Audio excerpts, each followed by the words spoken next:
gaul ubi kayu. Ambil pakai rumah. Now we nak basuh cair.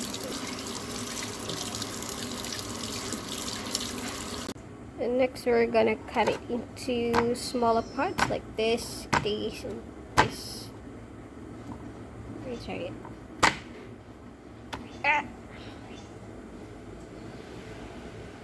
Now that we have cut it into smaller parts like this, now we have to peel off the skin. Waktu bit skin dia, waktu bit kulit, cabut kulit dia. Okay, let's see.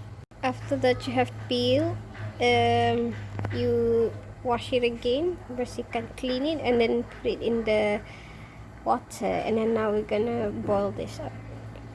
Put it on the stove and then api kuah tak? Api derah tak? Okay, let's wait it for it to boil. Oops. Kerana dia boiling, lepas tu selokkan api sikit biar.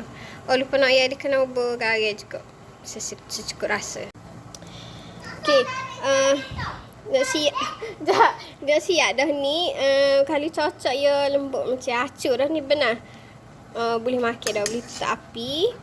Then kita serve. Ada letak dalam ni sejuk sikit, lepas tu boleh cicah dengan gula. Okey, siap.